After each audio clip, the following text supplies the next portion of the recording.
In today's Magic Player Network video, we're talking about Magic formats. There are many ways to play Magic, known as formats. Formats dictates which rules you build and play by to make sure everyone is on the same page. Stay with us and we'll explain you the different formats and help you decide which one is best for you. Because it takes a lot of resources to get into Magic, both mentally and monetarily, as soon as your interests take you beyond just the kitchen table, we really recommend that you settle on one format and one deck to begin with. This way you get some experience with your deck and you get to know the format before you break your wallet. Now, just because you find one format more appealing than the others doesn't mean that you should limit yourself to just one in the long term. And if you're anything like us, Magic is highly addictive and you will probably end up spending a considerable amount of your time on it. So it makes sense to consider where you should start. Let's look at the options. First off, we have a high-level distinction, which is between limited and constructed. Constructed is where you make your deck in advance and play with the deck, the cards that you own. In limited, you make a new deck every time you play with just open cards. Constructed has a lot of different formats. The first three we'll be talking about are the ones considered competitive, which means that they are the ones you can find at Grand Prix level tournaments. First up is Standard. Standard is the most popular format, and it is the one supported the most by Wizards because it is the one that promotes their new cards the most. So Standard consists of cards printed in the last 2 years. It has a rotation of which cards you can use once a year. Because it has such a small card pool and so many people play it, the format often gets solved quite quickly, meaning that there are usually very few competitively viable decks available. Also, the small card pool means that whenever a new set comes out, it can change things quite drastically.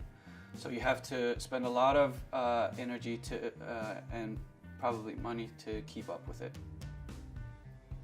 Next is Modern, which includes all sets from 8th edition and forward. It has a very big card pool and tons of viable decks that usually remains viable unless it gets hit by the banhammer by Wizards of the Coast. This means that you can pick a deck and play it for a long time, spending time tweaking it, mastering it. And the most common criticism of Modern is that that matchups are very lopsided and that it is not very interactive. But yet it seems to be one of the more popular formats. Modern can vary from medium priced to expensive, but is very easy to maintain over time. Last of the competitive formats is Legacy. Legacy is quite like Modern in that the card pool is huge and there are a lot of viable decks. In fact, the only cards you can't play in Legacy are the ones on the ban list. The main difference from Modern to Legacy is the presence of a card called Force of Will, which is a counterspell you can play for no mana. And this means that a lot of the degenerate combo decks that could exist in the format and could just kill you on turn 1 don't really see play because they lose if the opponent has Force of Will. This means that games are usually more interactive than in Modern. On the other hand, it means that you are more restricted in what decks you can play. You need a very good reason to not play blue for Force of Will and another card called Brainstorm. Legacy is very expensive to get into, but changes are very rare, even rarer than in Modern. Moving on from the competitive formats, we have Vintage, which is basically like Legacy, but instead of banned cards, they have restricted cards. Restricted cards you can only play one of in each deck. Now, Vintage is not exactly something we recommend new players jumping into because it has some extremely powerful decks and there is a lot of play to most of them. Most decks have a lot of minor small variations that can make a drastic effect on the rest of the game, so you have to know a lot about the cards to be successful. Also, Vintage is the format that houses the famous Black Lotus, so you might need to sell your house to get a full Vintage deck. Next is Commander. Commander consists of your commander, which is a legendary creature, and then 99 cards that have to be within your commander's colors.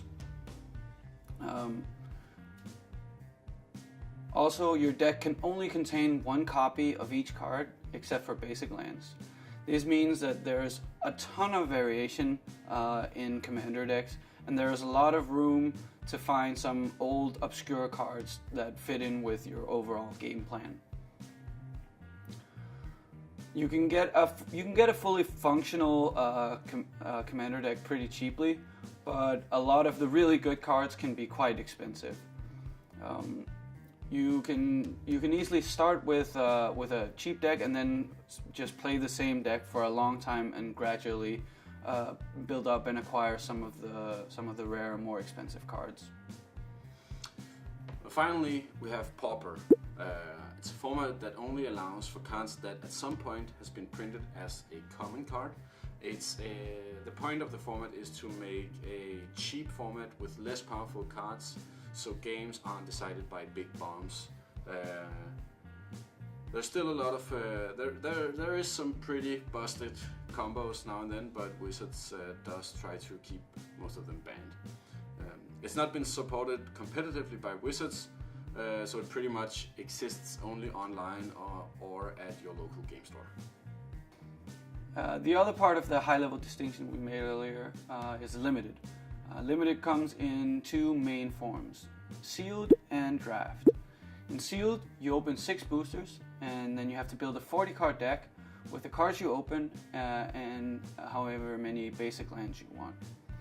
In draft, you sit usually 8 people around a table with 3 boosters each. You each open 1 pack, pick a card for your deck, and then pass the rest of the pack to the person next to you. This goes on until all the cards have been picked, and then you repeat for the last 2 boosters. Now in limited, you get to build a new deck every time you play, and you're restricted by what you open and not what cards you own.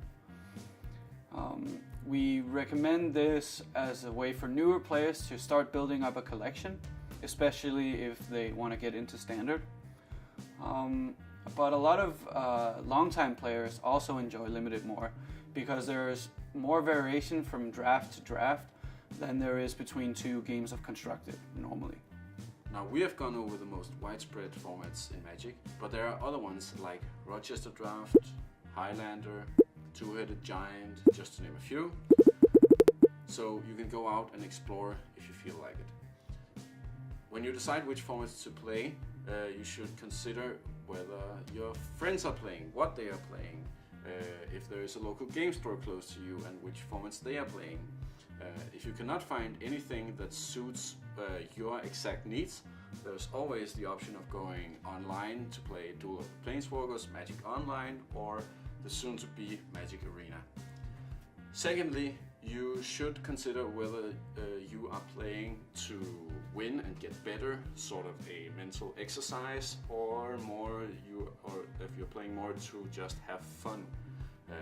This is crucial to realize because if you join a competitive environment with a casual mindset or vice versa, you might end up not enjoying it at all. It is possible, of course, to have both motivations, in which case you just need to be aware of whatever is present in the situation that you are in currently. What's your favorite format and why? Please sound off in the comments. And if you like this video, give it a thumbs up and share it with your friends. And if you want to see more from the Magic Player Network, click right here to subscribe.